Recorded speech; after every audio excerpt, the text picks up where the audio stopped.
please welcome Ash.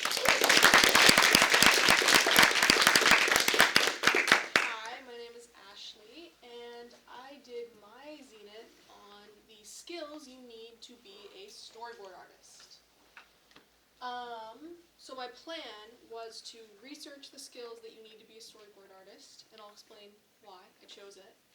And then create I didn't want to do one big project. That's what I did last year for explorations, and I don't know. I felt like my quality level was lower. So this year I wanted to do smaller mini projects for each one of the skills and have a higher quality and a broader range of abilities that I was focusing on instead. So why did I choose this? My college and career goals are that I want to someday be a storyboard artist, and my pathway to doing that right now is I'm going to Chapman University in fall for animation and VFX. And the goals of my Zenith project were to help me understand, okay, if I want to get to this goal, what do I need, what are my skills that I need, and then where am I strong and where am I kind of weaker within that. What is a storyboard artist? Basically, a visual storyteller who creates a sequence of drawings, the storyboard, to visually represent a script or narrative. And that visual representation, it's not always it can be a comic strip, or commonly nowadays there are little short, very rough videos called animatics. So it helps the production teams and the producers sort of plan out very rough versions, rough drafts of what they want their project to look like. Alright, so after doing some research, these were the 4 main skills that I came up with. Draftsmanship and technical ability, understanding narrative structure and storytelling, cinematic techniques and storyboarding techniques, so things specific to the job, and then finally, collaborative abilities in a creative space. So for the first one, draftsmanship and technical ability, I came up with 3 different activities I could do to improve that skill. So basically that would be kind of like the simplest one. Basically your ability to draw lines, understanding how to make things look like a reflection of reality. So for my first activity, this one, drawing from reference, for me focused on point perspective and then light and shadow, so helping me develop my understanding of that.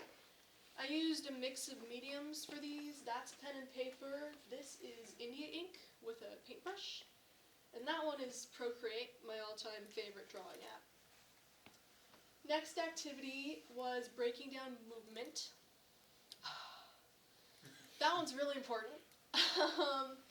This one was in Procreate, and basically what I did was I tried to look at pictures of ballerinas in a pirouette, because that's just, motion that came to mind, and really think about, okay, how do elbow joints move? How do they do that? And break down that movement and sort of develop my understanding of human anatomy, how our joints move, stuff like that. This was really hard, specifically keeping proportions the same throughout. You can see there it's a little glitchy, but good activity.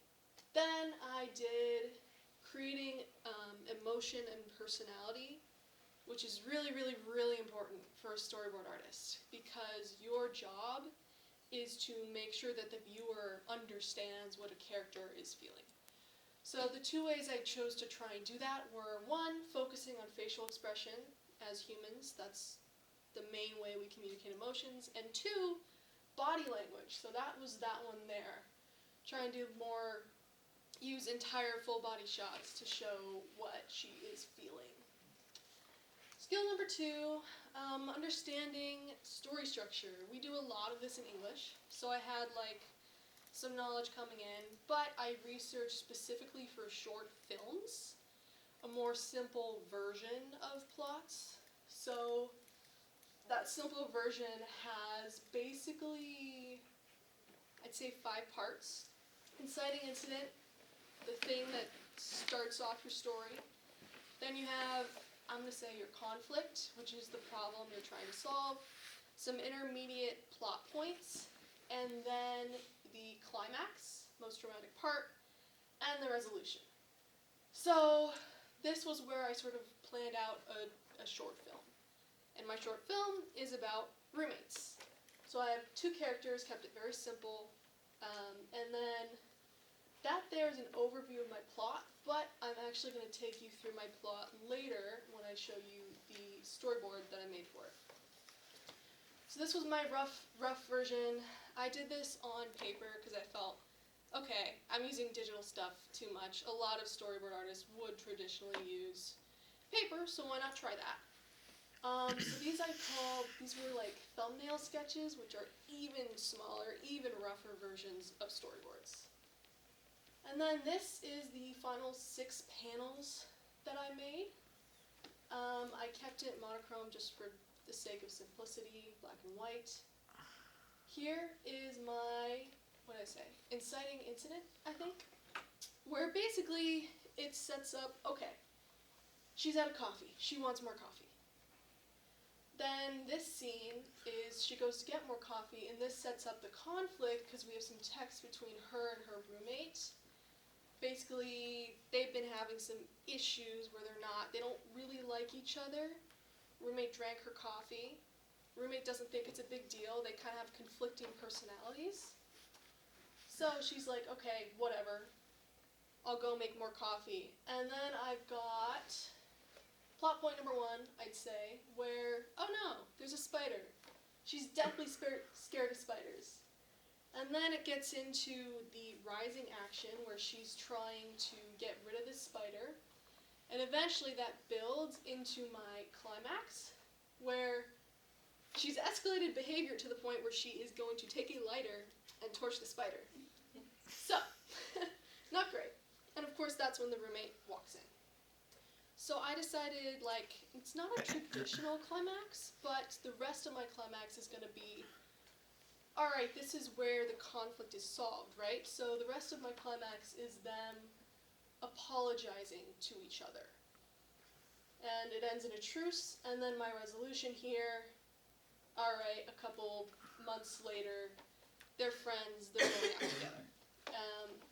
So that's that storyboard. Then I decided to actually take a digital media assignment, my advanced learning projects, and try to incorporate some of the skills I learned from that into my Zenith project. So for that, I was learning to animate in Z-Space in After Effects, which is basically you have the X-axis and the Y-axis to transform things, and you know, most people here will probably know, like, you set a keyframe, then you move the position, and then you set another keyframe, and the object will move.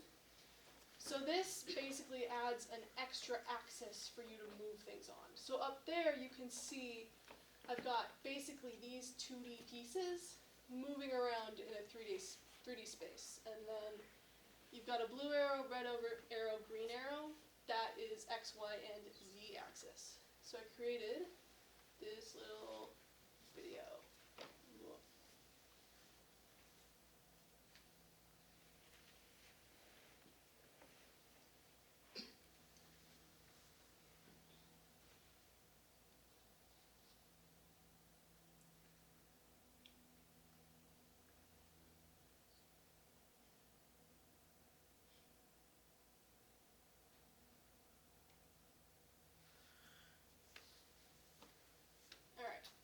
So that was a short little animated intro to my storyboard. I'll explain more later. I had planned to do a lot more with 3D space in my Zenith, but that didn't quite work out for the presentation because of timing. Alright, skill number 3 was building up knowledge of cinematic and storyboarding techniques. Research for this was, there's a lot of very film industry specific terms and lots of different types of camera shots and movements, stuff like that. So basically, did a bunch of research, and then I created a list of some of the more common ones. And then, after doing that, I decided, okay, now I'm going to try and incorporate this into the more modern type of storyboard. which would be the video, the short animatic, because I hadn't done that yet. I'd done a comic, but not a video. Alright, since I had already done narrative type stuff, I'm just going to kind of gloss over a brief overview of what the video's about. So, I've got these two characters. Some of you may recognize them from my Explorations Junior project last year. They're original characters in like some kind of superhero world. I don't know. Anyway, so basically they're contract criminals and they're waiting on a rooftop for the go-ahead to start their current job. This was how I planned out the animatic, more thumbnail sketches, pretty rough, and you'll notice that not all of the movements are exactly, or like frames are exactly the same in this as in the final. I actually ended up, like, because this is so rough, changing a lot, and I think that that's good to keep, like, to not box yourself in when you're making something, a storyboard, because it's so rough. I used Adobe After Effects for that. Basically just imported all of my individual frames as JPEGs and then changed their duration, added a couple sound effects, whatnot. And here's my final animatic. Go.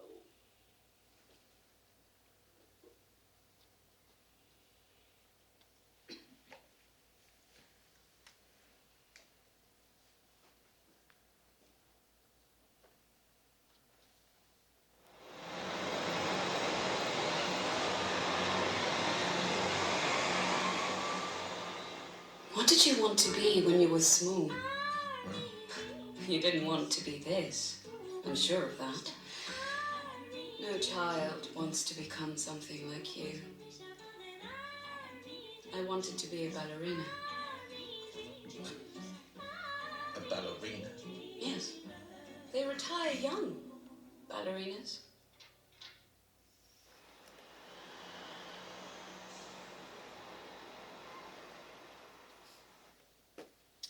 Alright. And then the fourth skill, collaboration in a creative environment. Now I couldn't really do this for my Zenith because it's an individual project, but I could learn about it. So I did more research about like the storyboarding industry and how all those pieces fit together, which brought me to the animation pipeline, which is essentially lots of different jobs. Like you'll have sound design, voice actors, all of these things have to come together for the final production. And so oftentimes animation projects, they'll have maps like this to sort of plan out like how to put all the pieces together.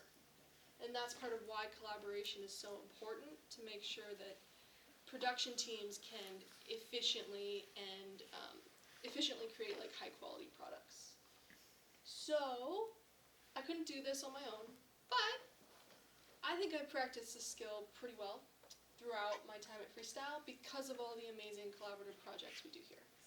So my junior 2D and 3D senior narrative animation projects, world building collaboration, and those are some more junior products, but all of those help me build that creative collaboration skill, and I hope I can continue doing that as I move on with my life. Reflection. What challenges did I encounter? I changed my plans a couple times, so for the animating in 3D space, I actually originally wanted to make a video using every single piece of the storyboard I made, the 6 panels. And I did make one. But it's, I think, 5 minutes long. So I wasn't going to put that in my presentation. It's on the Freestyle YouTube channel if you want to check it out. So yeah, changing plans, time management could be a little better. Most significant thing I learned, 3D space and After Effects. I love it. I think I'm going to create animations for fun, and I will definitely be using that. And what area of my storyboarding would I like to develop the most? think just the ability to create realistic movement is something that I've always felt like could be improved in my animation. So I think I'll be targeting, I learned from this project to target that more.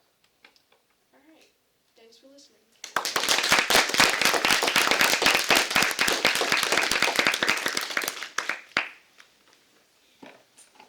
Kaisa. What was the hardest part? Which one was the hardest step?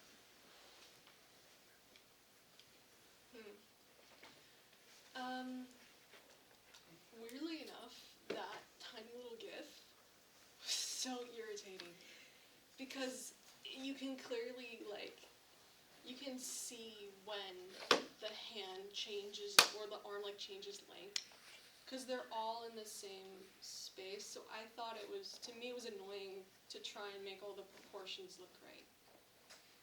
Yeah. I just want to say that I've always been a big fan of your art. Like, seriously, don't forget about me when you're famous. Okay. Yeah, kudos. Same to you. Like, When you're doing an animation that's like 5 or more minutes long, should you keep in mind like the time it's going to take making that? It depends on what you mean by animation. So if you're doing smooth animation, 12 frames per second, you're not making a 5-minute animation in under a month. So I think in animation in general, you have to consider the amount of time it's going to take you, because animation takes a long time.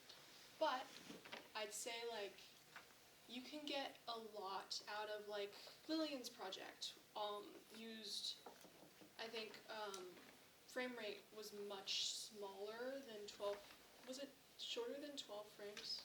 Was it less than 12 frames? I'm gonna be honest, I don't know, but Yeah, it was pretty low. It was like your ballerina. My point would be, like, I think the least amount of work per second you can get away with is, and have it still look the way you want, is good, because you'll get way more product out of that. Leo. Yo, so props on a lot of hard work. Storyboard artist, if you go on and do that, great. But I would hope you also keep an open mind to maybe doing something else in the pipeline, Yeah, because you might find maybe in 2 years you're passionate about something else. yeah, I know. Just keep your mind open, because sometimes you think one way and then you realize, that was not a great decision. Yeah. Good advice. Out of curiosity, I noticed in your animatics you involved a lot of like detailing, like the red guy's mask and stuff. Oh, yeah. Did that make things like a lot more complicated or not really? Because I only used like a frame or 2%, because it's so rough. It's not a smooth motion. I think that let me add a ton of detail for not a lot of effort. But adding detail, if you do a smoother animation, oh, that's such a pain. So keep it simple if you're doing a lot of frames. Thank you very much.